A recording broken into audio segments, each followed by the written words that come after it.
land acknowledgement. Thank you everyone for being here. We're so thrilled for the final session of the first day. Last today, but definitely not least, an incredible conversation that we're only going to be diving deeper into. Welcome to Disability and Care, the conversation on caregiver support and community and the interconnected access with the disability community. Correct me on your names at any point, please. I want to learn them. We have Amy Chu here, an artist, a multidisciplinary artist in Seattle. We have Johanna Maynard Edwards, who is the executive director of the National Women's Theater Festival and a PAAL partner. And we welcome Pro Bono ASL. Thank you, interpreters, for creating access in this space at our sessions today. I'm going to read our community agreements after Tamanya shares the land acknowledgement. So I'd like to invite Tamanya to the spotlight, please.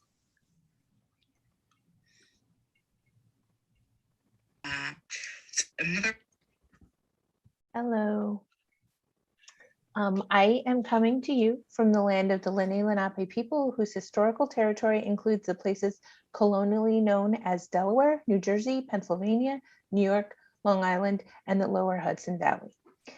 For more than 10,000 years, the Lenape people have been stewards of these lands, as well as the river of human beings, or the Delaware River.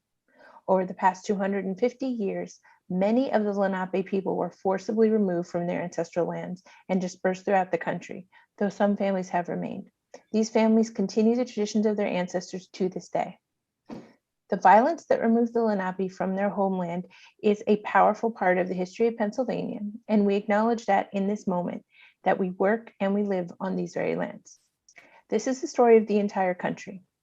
We encourage you to learn about the lands where you live and work, and the history of the people who lived there before colonization, many who still live there today, though they are often starved of the very resources that they protected for so long, including access to housing, sustainable food practices, safety, clean water, and the land where they once lived with their families.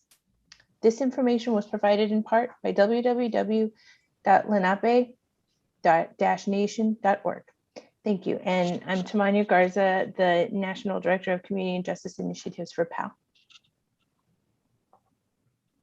Thank you so much for your work and bringing us into that space. We receive and acknowledge that land acknowledgement. Some community agreements for all of us in the space, including our participants in the Zoom and our participants watching the stream. As a session participant, you commit with us to welcome all caregiving responsibilities and realities in the background or foreground of any meetups, phone calls, and exchanges, and embrace your life in our pursuit of productive and supportive practices. As a session participant, you commit with us to creating a transgender and non-binary affirming space. All language that includes, but is not limited to, mother, parent, dad, caregiver, etc., applies to any individual who identifies with the term, and we welcome them and support that. As a session participant, you commit with PAAL to creating spaces rooted in justice and anti-racism in our structures, practices, policies, principles, and producing. As a session participant, you commit with us to creating safe and supportive spaces for disability access and inclusion and all access needs present in the space.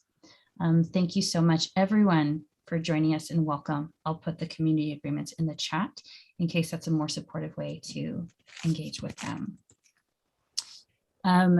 And thank you again to our panelists for joining. We're going to have a conversation on the disability community and the interconnected reality of parenting and caregiving beyond just parenting. So I would love to invite Amy to self-introduce so that you can share into the space how you would like us to identify with your lived experiences. Share with us about who you are as an artist.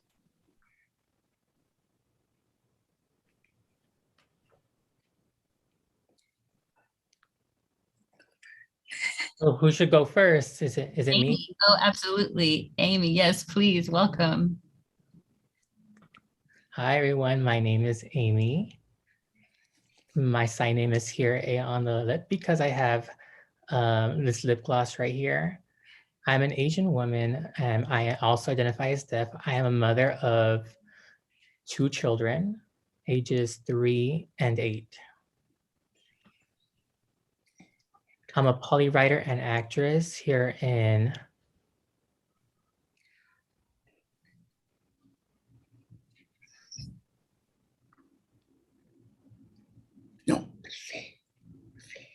I'm a playwright and an Writer, acting sorry, in Polish. correction. I'm a playwright. Thank you for clarifying, interpreter. I'm a playwright and actor, yes. Thank you so much. Thank you. Thank you. Thank you. Johanna, I would love to hear from you. I'm Johanna. I am, I run the National Women's Theater Festival. I became disabled by a chronic illness that I was diagnosed with in 2017 called Takayasu's arteritis. It's a form of vasculitis that affects my large blood cell, my large arteries, my large cell arteries. I am the mother of a brilliant 9-year-old who is on the autism spectrum. And I am a caregiver to parents who are, my father has a diagnosis of Parkinson's disease and Lewy body dementia, and a mother who needs extra support and caregiving, and a mother-in-law who just got home from the hospital and is needs mobility support. So, and obviously I'm a caregiver of this dog who decided to get into the foreground right now. So those are my disability and caregiving intersections right now. Thank you for sharing that. Thank you. And now it's my pleasure. I would actually love to read from your bios. And here's the importance of that. I would love to speak into this space, both of your incredible professional contributions, and acknowledge that you are extraordinary artists who we all should be grateful to know. So I'm sharing this now. Amy is a deaf multi-hyphenate. This summer, she performed in Children of a Lesser God at Hope Summer Repertory Theater. Prior acting credits include Please Untranslate Me at IRT Theater, Kiki's Delivery Service at Theater Battery, and understudying at Oregon Shakespeare Festival. Directing credits include Tiger Style at Huntington Theater. Playwright credits include Thoroughly Zoomed Out at Ars Nova, Mother Clucker, Theater Battery, and Humanly Possible at Deaf Spotlight. Her short play, Plum Crazy Pipe Dream, was selected for an expanded 2022 production at the Deaf New Play Festival, hosted by Rochester Institute of Technology and TID. She is currently preparing to workshop a new play, Autocorrect Thinks I'm Dead. Amy is a mother of 2. Amy, thank you so much for bringing your full self into this incredible space. And now I'll do the same for Johanna.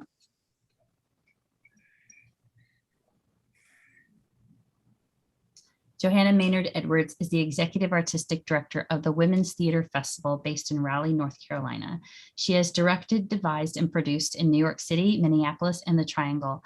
A passionate arts educator, Johanna has been a teaching artist at Raleigh Little Theater, Arts Together, Sterling Montessori, Learning Spring, North Carolina Governor's School, and at Longleaf School of the Arts. Johanna is a chief rep for PAAL, the Parent Artist Advocacy League for the Performing Arts, and serves on the arts learning community for universal access through the Office of Raleigh Arts. She also serves on the SCTC Equity, Diversity, Inclusion, and Access Task Force. Johanna is a graduate of NYU Tisch School of the Arts, Playwrights Horizons Theater School. She resides in Franklinton, North Carolina with her husband, son, their puppy Rookie, and their 3 cats, Trixie, Robert, and Emmy Lou. I love those names. Thank you so much, Johanna, for joining us. Yes, and we have some hellos happening in the chat. As we're engaging, I would encourage folks who are engaging us in the space to start dropping your questions in the chat, and I will start with mine for these incredible speakers, so we can get to know them a little better. And you may wonder, why are we spending so much time learning about these people? Is because that is the very first step to understanding how to create access. I'm not going to be the one to share that with you. It's going to be centering the voices of the folks who have it. So it's about time. Amy, I would love to start with you. And we met recently to have a conversation about caregiver support in Seattle. And I would just love to hear from you any past experience or recent experience or inspiration in what prompted the conversation. Yeah. This year, I've had a few experiences Me as a mother, there are so many barriers that I have to deal with, and I have to be able to accept, the work. Firstly, I did live theater in Michigan in the summer. It was before,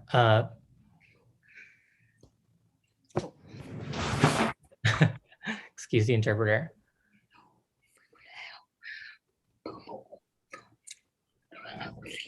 I was still figuring out the acting at the Bull House.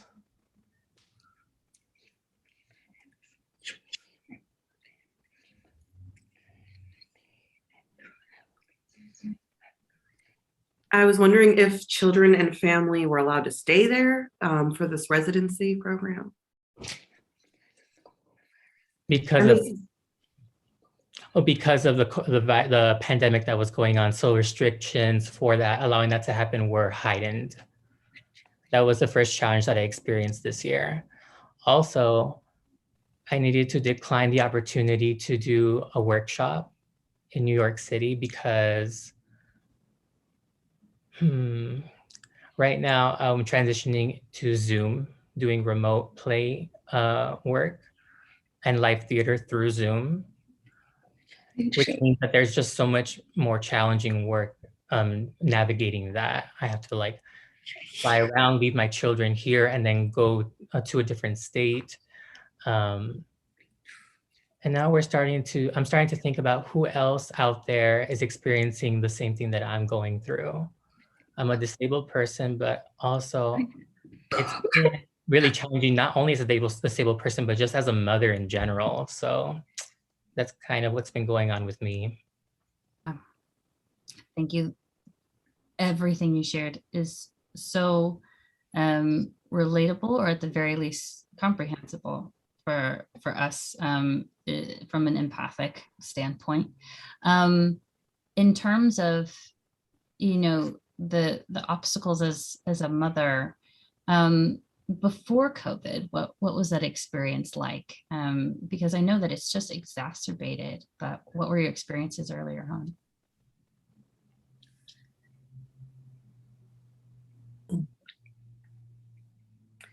Prior to COVID, I still had to depend heavily on family support because my dad is retired. He retired in 2018. So he could babysit my children. But now, as they're becoming older, I don't want to, or excuse me, as my father's becoming older, I don't want to have to depend on him so much. It's not sustainable. And it's not fair to my dad. I am so grateful for him. I'm so grateful, though. Yeah, that's wonderful. You're describing how we dip into our own pockets of support to create support elsewhere, and that redistribution of resources for the individual can become prohibitive. Absolutely. Thank you for sharing that. Johanna, I'd love to show you, throw you we have agreements in the chat. Johanna, I'd love to throw you the same prompt in terms of, in the first engagement with PAAL, we just see ourselves as a platform. What was your inspiration for engaging in terms of your own story? Yeah, before I lose the train, if you don't mind me just yes-ending what Amy expressed, and just that it's like I'm always using all of my caregiver goodwill. I just used it to go to Miami to be by my mother's bedside for a week. So that means I have no more use of husband resources, right? He had to take off work for all of that. So now we don't have that resource anymore. So it's a never ending cup of that. But yes, going back to, and I have a cold, so I'm just going to name that. When I joined Women's Theater Festival as a volunteer and then a board member, it had been after the first 3.5 years of my son's life, which were intense, to say the least. And through the process of his diagnosis and just all of the different therapies and supports and preschools and speech therapists, OT, PT, everything, a million times a week, medical, this and that. I just thought that's what my life was from now on. Like, I thought my career in theater was over, and that I'm lucky to live in a community like the Raleigh-Durham Triangle area where there's a robust community theater community, so that I could just tap into that from time to time. And the Women's Theater Festival came along, and it was like, okay, it was blessed that I was a frazzled, worn out mama who just wanted to use her expertise and skill to help build this grassroots organization.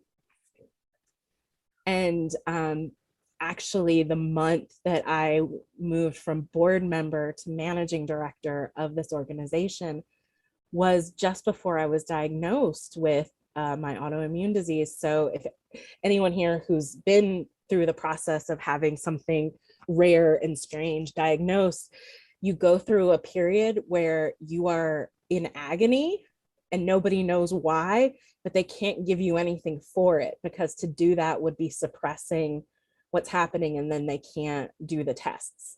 So I was bedridden. I was completely bedridden, and I was trying to take the reins as managing director and producing the first show that I was responsible for producing for the organization, and doing it all from bed.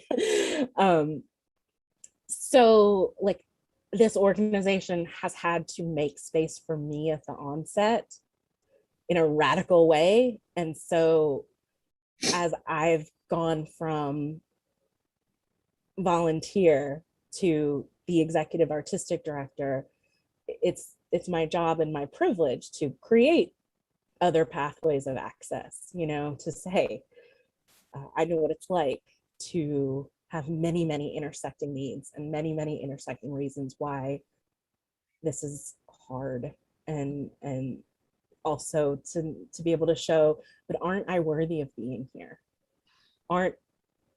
Don't I deserve to be in this space too? Don't we all value from what I bring? So yeah, that's where it started. And does it get easier? I don't know.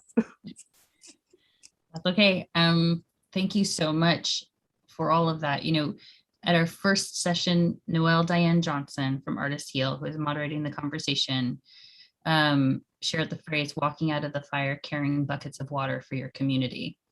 And that's going to stick with me for the rest of my life. But for this conversation, just being able to share or I guess engage with your own experiences to create paths for others is what you both are doing, having this conversation here, but also the work in your life. So I just want to acknowledge and say thank you for all of that. And also, Joanna, it's so interesting. Our second session, you know, went beautifully with Roberta Pereira, who's an incredible inclusive producer who feels the same way.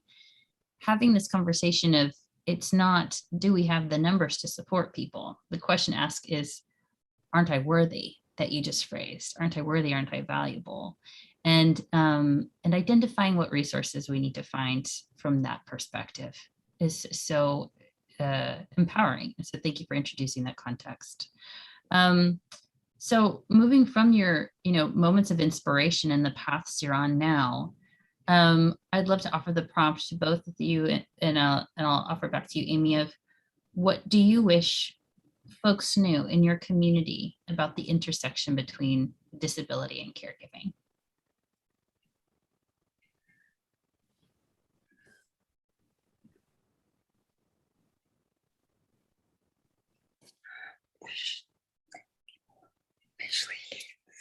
I wish people, and particularly the theater community,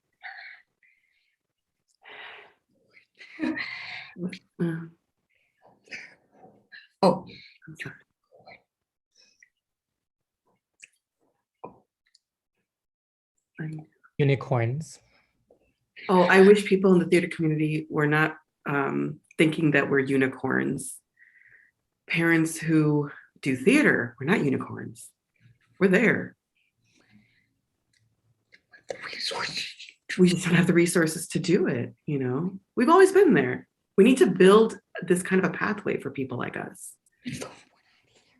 I just don't know anything about people. We are here. Parents who do theater.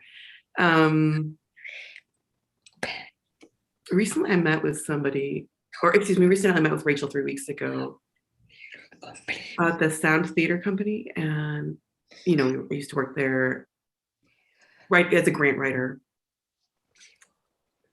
And I did some PR for Sound Theater. I wanted to establish some, you know, we want to get a grant for caregiver responsibilities, you know, to provide caregiver, childcare responsibilities. And so we wrote a line item in this grant, or in the budget rather. And maybe that's just the first step. And it's just surprising that it's not actually that expensive. It's not like, it doesn't have to take up all of the budget, you know? But we all have to make this effort in putting in that line item in the grant writing so that we can all have these, maybe, you know, push the agenda of this opportunity. And in the Seattle area, we have a very big theater company, or excuse me, community. We need to get the ball rolling now. 100%. We have a question in the chat. What's the line item for parenting or for disability? And maybe that's not even the binary distinction. If you could expand what you were advocating for. That's a great question. As for being a deaf theater person, my main complaint is, or as a playwright,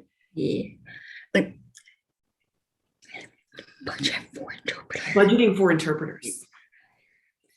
It's, you know, it's the budget for interpreters is higher than the budget for hiring a deaf playwright or a deaf theater person, so to speak. It's just, it's not equitable. I mean, it's not fair. Yeah, 100%. So I just want to circle back this idea of what a phrase to introduce. We are not unicorns in terms of folks with family responsibilities in the theater. Thank you for that. And then to identify the budget line item of, you know, making it distinct between ASL interpreters and caregiver support. And then also identifying that when we engage with actual numbers, it is not that high.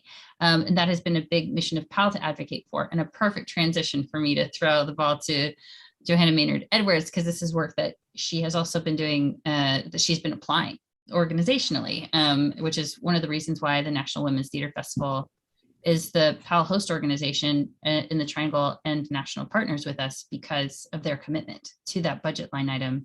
And Johanna, so if you could first share the prompt, what do you wish folks knew about the intersection between caregiving and disability, and then transition, because I saw you set up as soon as it came up and I love it, and then transition into the budget conversation on the line item for parenting/disabilities.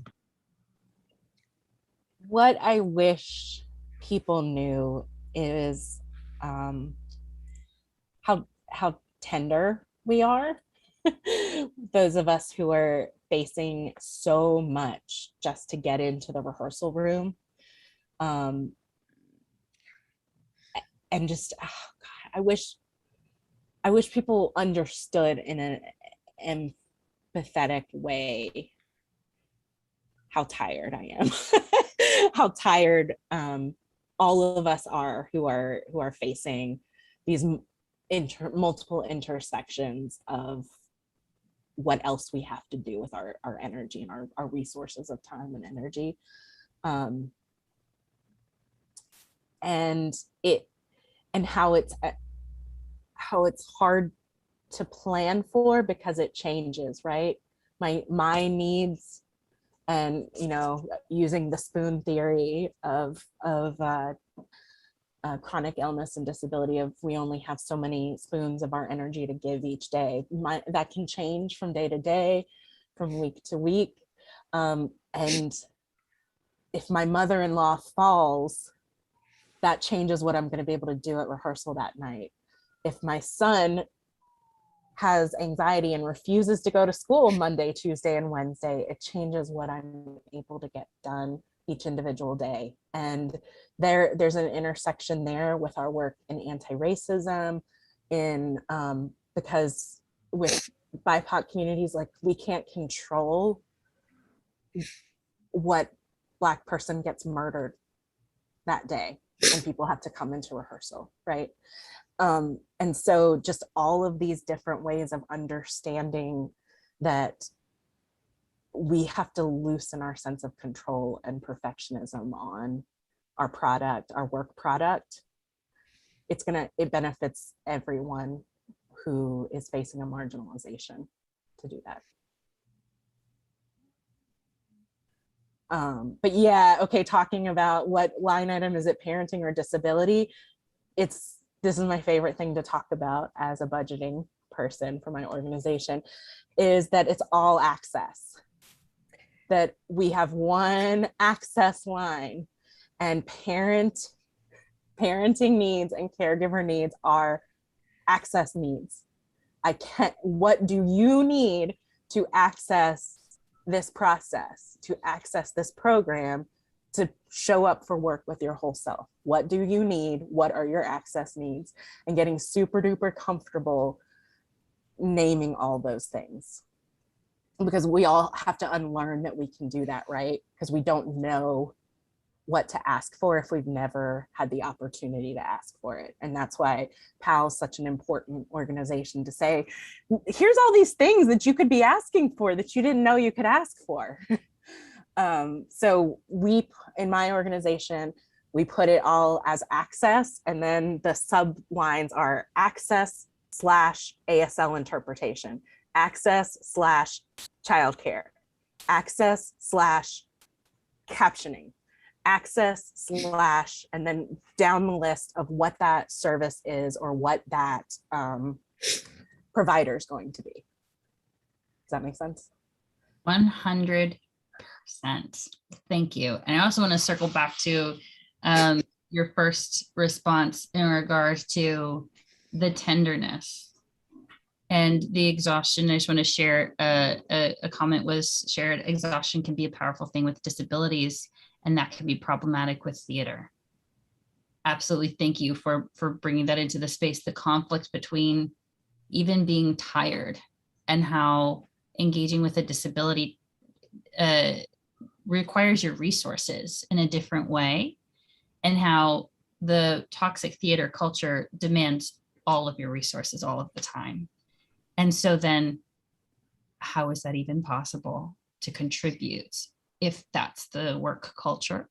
And I think it's so important because, you know, when folks are looking at creating caregiver support, the danger we always try to warn against is that this is an act of benevolence, that, oh, it's a charity being offered to a niche group who needs our help, when actually we're asking folks to engage with, how does your organization have a conversation on access and care?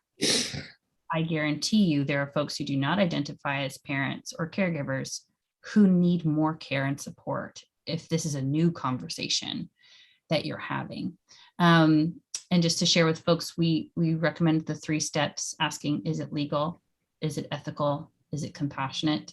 Number 1, be compliant. Number 2, know that it's the right thing to do, not a benevolent thing. And number 3, compassion comes in when you have empathy plus action. So these stories are being shared with all of us so that we recognize we're all caregivers at some point. More folks have disabilities than even have recognized them yet. So we cannot predict what someone needs unless they have agency to ask for it, unless there's a safe enough space, and then there's support to engage. So I just want to identify that exhaustion being a key factor, tenderness, vulnerability, and then honoring what you all put in to be contributors to our field and say thank you. It was shared in the chat. Anyone in the theater at any given moment could find themselves in a different or new position in terms of experiencing disability firsthand, and it's short-sighted not to make space for this. And at the same time, someone shared, it is simultaneously true that people underestimate people. with disabilities. So I would love to use that as a prompt in terms of asking for an example of when you have experienced support that really made you feel honored and seen. And in what do you wish folks knew about folks in the disabilities community who are artistic contributors, how they should be valued and not underestimated? What is your hope and call and challenge to us? And we can start with you, Johanna, and then throw the ball to Amy. Okay. All right. It's a two-parter. Let me just reiterate the two parts. That's what, say it again, Rachel, for me. Of support. My fault. I'm getting so excited about this conversation. Or just tell me everything. An example of support where you felt honored. And then two, what you wish folks knew about you as an artistic contributor. Like, about why not to underestimate you as a powerful force. Okay. Okay. There's a lot of times that I feel supported, but I want to say that the pandemic and being able to make virtual theater and to commune virtually like this has been the most revelatory thing for accessibility. I've been being able to be very prolific as an artist and as a producer by virtue of being able to do it from home. Naming this very moment, I did not have to get on a plane. I did not have to book a hotel to come to this conference. I did not have to walk up the subway stairs and walk down the subway stairs and do all those things, right? So just making our pandemic shifts have really been huge in terms of making space for more access. More parents can participate if they can do it from home. I mean, yeah, our kids might be screaming in the other room, but we've now gotten used to that, right? And so that anytime people want to shift back or say back to in-person theater, I bristle because I like, don't you want me to still get to play? Can't I still want to play, but I can't do everything that everyone else can do. So I think virtual theater would be my overarching answer for ways that I'm able to be supported in the work. I'm freaking out thinking about how, like, just in terms of being an artistic director and standing and welcoming every guest who walks in the door to an opening night, it feels like impossible right now. So that, and it has also allowed me to experience the work of so many people and brought so many other disabled artists to the forefront of me getting to know them and their work, like Claudia Alec, and the chance to get to work with them through our Fringe Festival, and just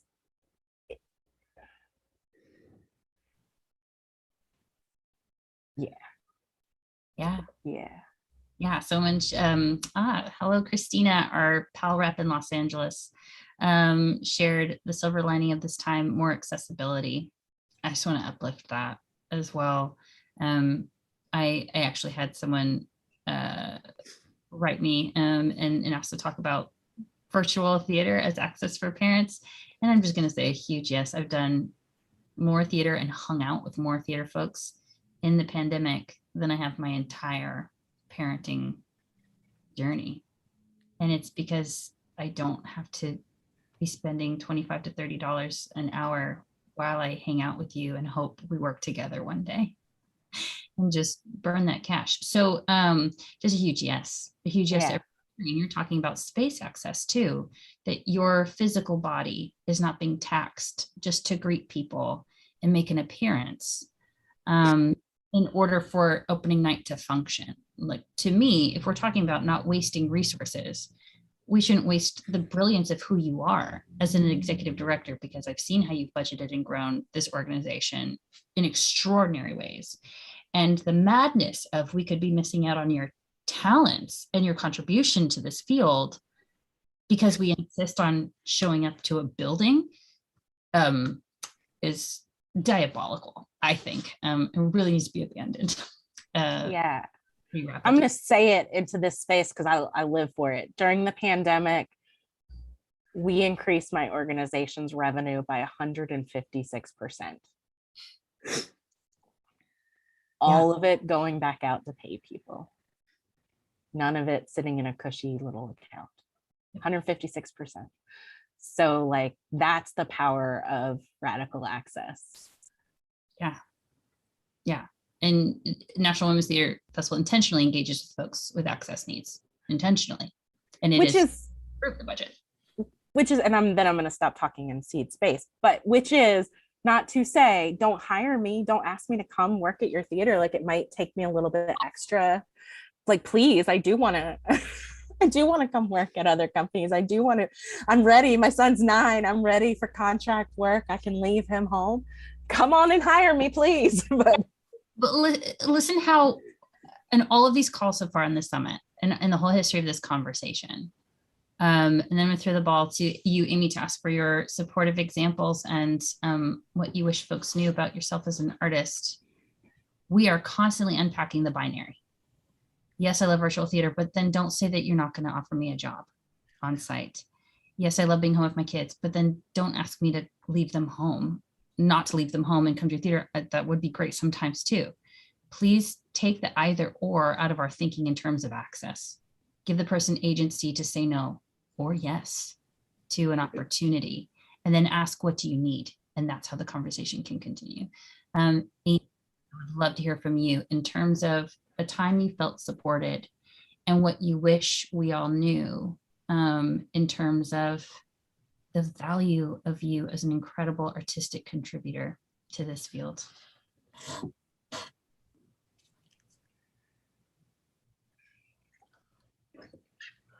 That's a great question. So for my example, there's just so many different things that I've gone through. Theater is such a different thing. There's so many ways that you can measure it, and it's so different in so many ways. The OSF, the Oregon Shakespeare Festival.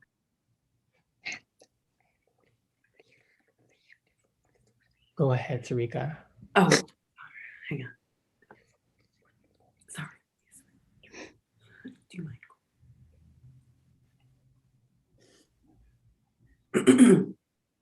Right, so the OSF is a big part. They have a big budget for interpreters, for rehearsals, for workshops, just other, other theater things that are related, not just a show. And this is, it's a nonprofit theater, they don't have a huge budget, but they show so much support for access needs. They're very flexible with scheduling.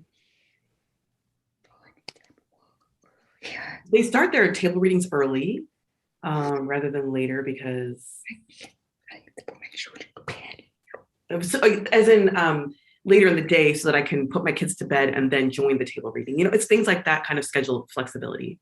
I mean, there's just a myriad of ways that they're supportive. And I also want people to know being supportive is not an all or like the binary you were just talking about earlier, either or. I mean, some people are going to think, I don't want to deal with that mom, or as a mom, you're afraid to ask for something. But, go ahead, audition, try, or go ahead and support this person, try and see what can happen. I don't expect interpreters for every single rehearsal. I mean, it would be great, or like the tech rehearsal or something. And I don't expect that, but, for the important, really content heavy. Yeah, you even 100%. It's the call to action of do something. don't refrain from doing anything because you're afraid you can't do everything. You said, Amy, at the beginning, it all matters, the smallest bit of support. And I think that that's incredible wisdom for everyone to adopt. And also, yes, it's mentioned in the chat, shout out to Nataki, the artistic director of Oregon Shakespeare Festival, an incredible access advocate, a part of PAAL's advisory board, and a mother herself, but an advocate for access and change well before that. So shout out to OSF and thank you for all you do.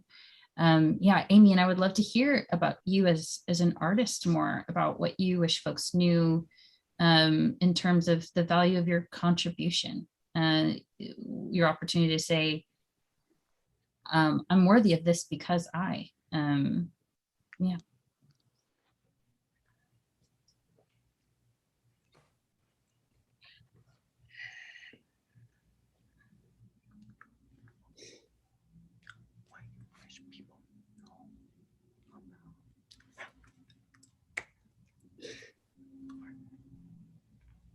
Oh. I'm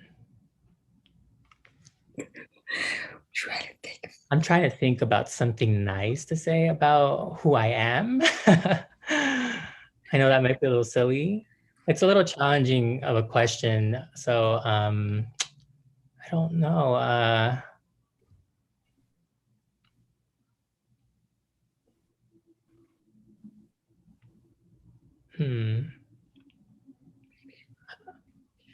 Maybe we can go back to thinking about what's going on now, or I mean, I will hold on to that for now, and I'll put a pin in it, and then I'll just think about it for a little bit, and then maybe we can circle back to it later, because I'm coming up with blanks right now. Yeah, absolutely. I know from personal experience, having you in on the calls, I found you to be such a generous advocate in seeking out ways that you could improve your own organizations internally to creating support for other people because of your lived experience. So we'll definitely circle back to that. And I just want to acknowledge my firsthand experience of you as a contributor in this space, as someone folks should be bringing into all of their theaters. Awesome. We're nearing the Q&A time for folks. So I want to give a few minutes. I was thinking, I just thought of something right now, or I'm gonna keep thinking about it. So sorry. Yeah, we can go ahead and do that. No, I love hearing artists talk about the awesome. Something just came up for me. So Please. For me, I would give one important thing about me as a disabled artist. I think it's so important that deaf, hard of hearing, deaf-blind people write scripts, because when we write the script, it means that there's more deaf, hard of hearing, and disabled people that get selected and asked to come into the work, to work backstage, to work as technicians for the play, as directors, as translators. I think that's something that I want to encourage people to do, especially mothers with disabilities, to just write, write the scripts. It really gives, and then we can work out about anything else that we might need, like scheduling and accommodations when it's coming from people from the community who are putting in that kind of work. Yes. Ooh. Yes. Sorry. It took my breath away a little bit. It's essentially the access breeds access conversation that you just pointed out so beautifully, because that, what you're identifying is so empowering. Folks will see it as, oh, but if we have to create access for this group, then we have to create access for more groups. And it's like, that's exactly the point. So your call to action for deaf, blind, other artists with disabilities to write the scripts will demand for theaters to acknowledge this is the community to support in your space, always, because they will make it possible for those plays. I just want to thank you. Yes to that. Incredible. And also thank you. Someone offered, we should also make a pitch for more matinees. Late nights are really rough. just want to honor that. Thank you for that drop in. But thank you, Amy, for sure.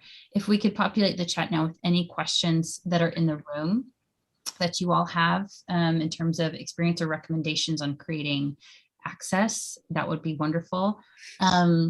If you have a question that you would like to ask anonymously, you are also welcome to, in terms of sending a direct message to me, and I will share it into the space privately.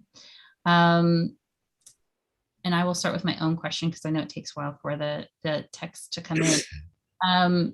In terms of creating more opportunities for this conversation, Amy, you introduced the prompt of, hire more writers with disabilities. What are other thoughts on how to create more opportunities for this conversation inside organizations, so it doesn't just stay on this PAAL platform? The whole goal is that it breeds platform inside. Either and both, I invite to that conversation.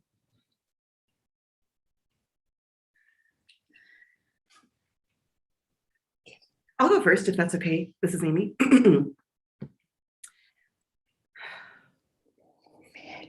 Before COVID hit,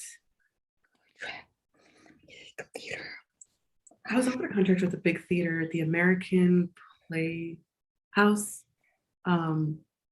It's in Wisconsin.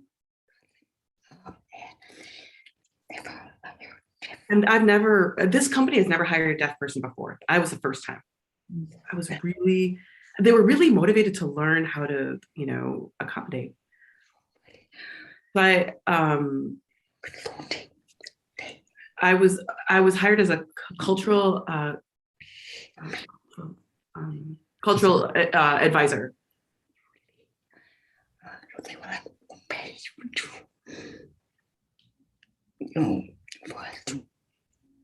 They were basically like, we'll pay you to interview you on your experiences. So I guess having a disability means there's a lot of emotional labor involved. And they recognize that, the emotional labor that is involved. I taught them a lot. It was a full day. I mean, it was a really cool experience. They learned a lot, and they were willing to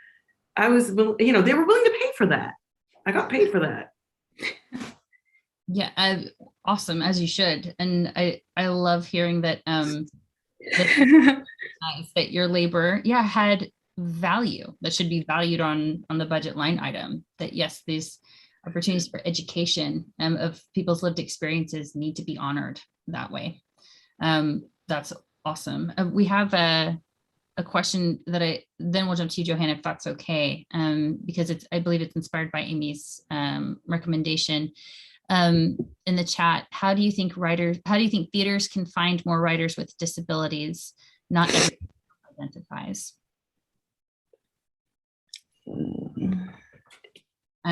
We do have an organizational recommendation, if that's supportive. And I'd love thoughts first, though.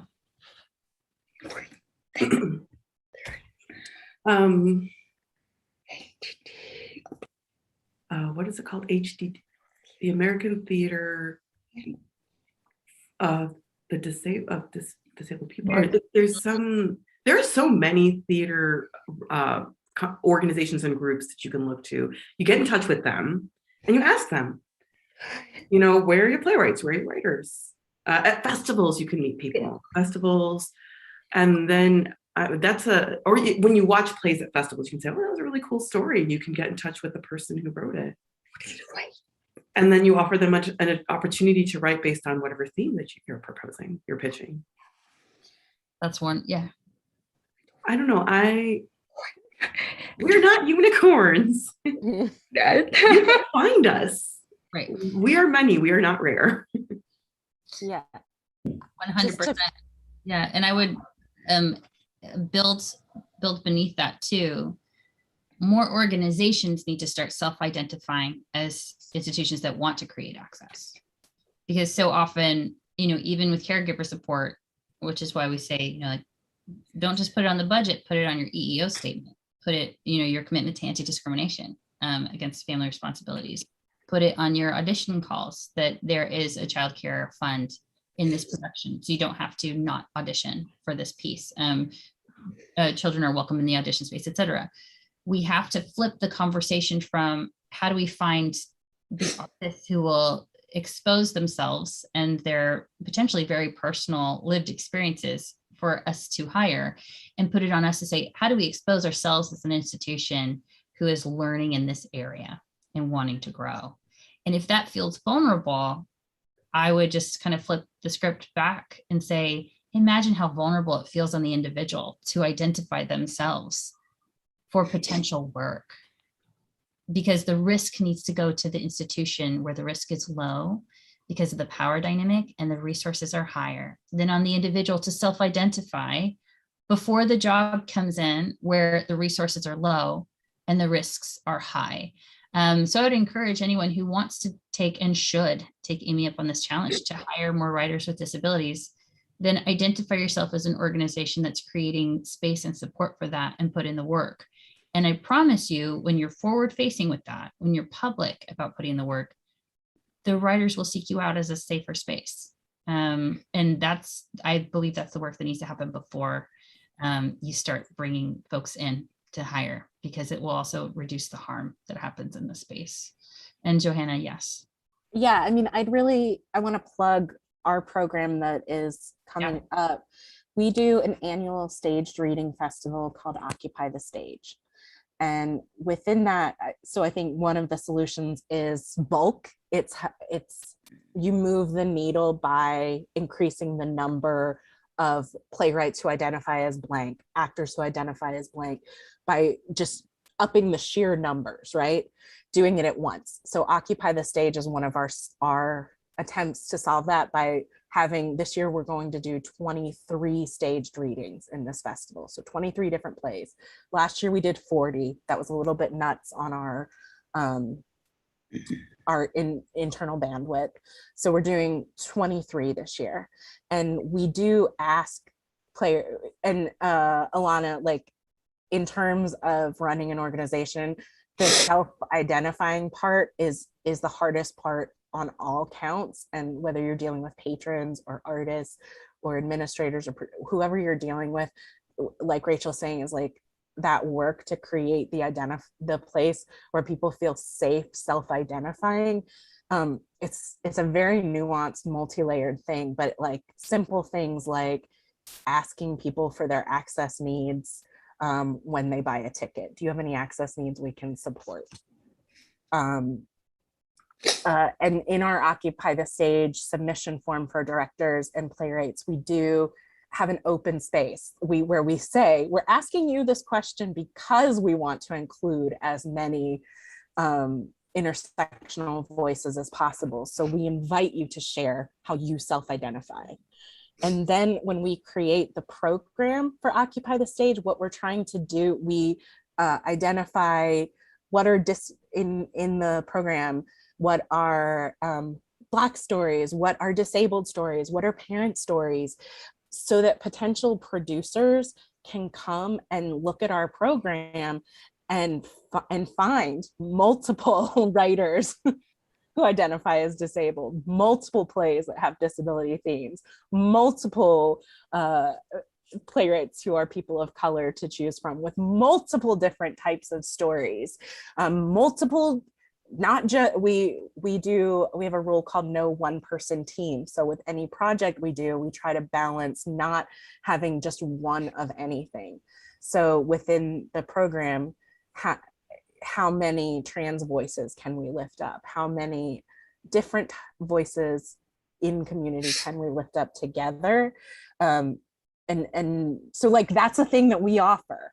So how do theaters, like, come to Occupy the Stage, tell the theaters that you know, tell the decision makers to come to Occupy the Stage and get access to 23 plays they might produce that are written by women or non-binary or trans people, that have as many, at least 50% of them are writers of color, and as many disabled and multi-identifying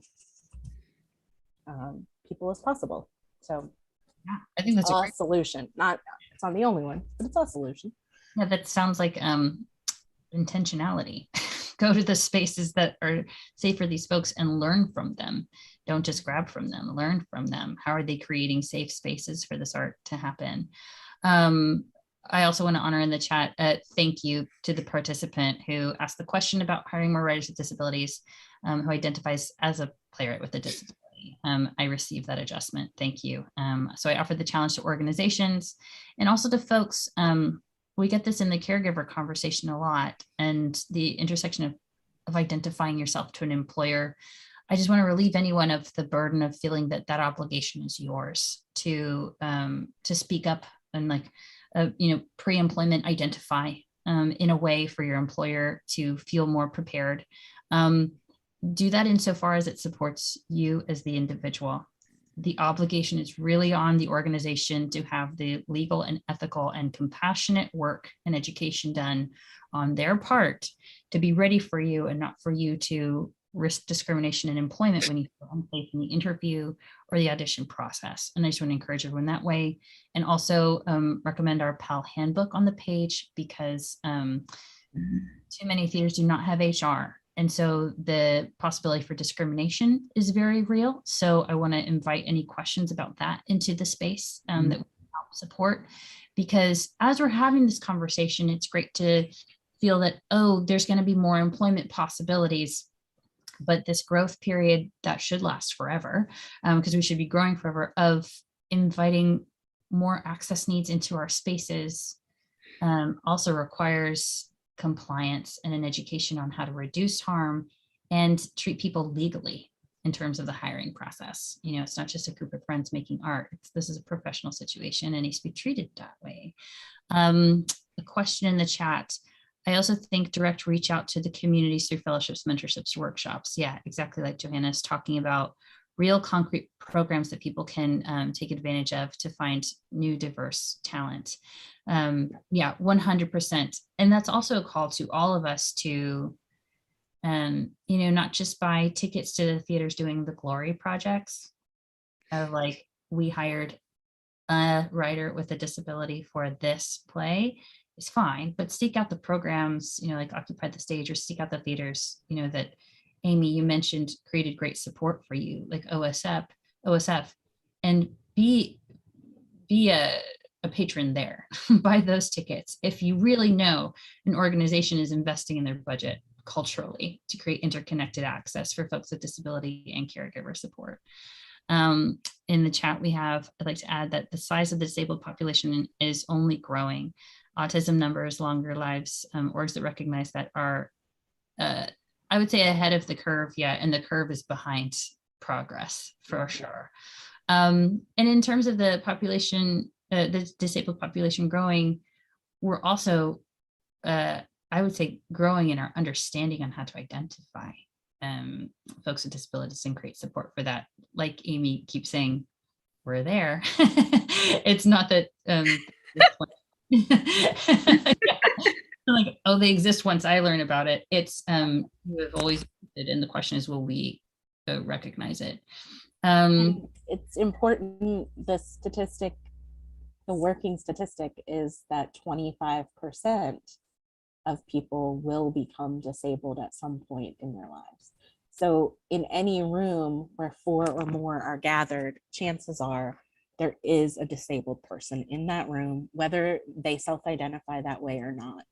And in terms of what Rachel's talking about, the compassion meter, if we just enter our rooms in live, in person, or virtual with the understanding and ready to be compassionate around 1 in 4 is going to be disabled. 1 in 4 women in my room is going to have experienced an abortion and or some form of sexual violence. Like just enter the room knowing that these numbers mean that in your, if you just put it into the 1 in 4 or the 1 in 5 or just know that your room is full of people who need you to apply tenderness for one reason or another. 100%. A question that I'll offer to both of you is, what are some budget line items or a space access that you would love to see become more common in theaters? And we can take a pause for you to think about that as well, if it's supportive. And Amy, we'll start with you. Let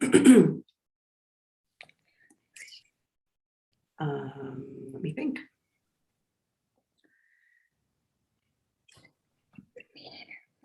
When you say that, do you mean separating the line items of disability access and caregiver access? Is that what you're referring to?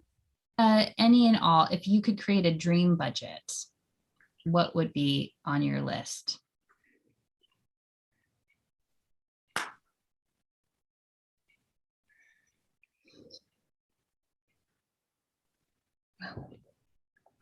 Wow.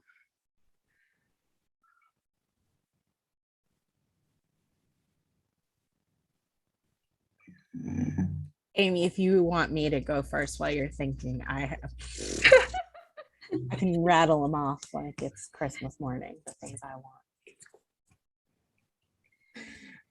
Well, first of all, here in the Raleigh Triangle area, not everyone even uses ADA compliant venues in our area. It's not even totally a thing. So like just the bare minimum compliant spaces would be great. That's number one. But my dream is to have productions that are fully integrated access productions. So like every production has integrated captioning, has integrated tactile experiences, has integrated interpretation, has integrated parent access points, whatever those may be. That just the whole thing has been thought of from a multiplicity of viewpoints and needs, and for just everyone. So, and like, I mean, I want my whole budget to be an access budget. You know what I'm saying? Like, I just want us all to be thinking about what that's like. Like, what is it like to not just have one sensory friendly performance, but an entire experience that is relaxed enough for people with sensory sensitivities to always feel welcome in your space. Like, what does that look like, and what do you need to make it so? Yeah. I want it all. Yes. Yes. It's the difference, between inclusion as a project and inclusion as practice.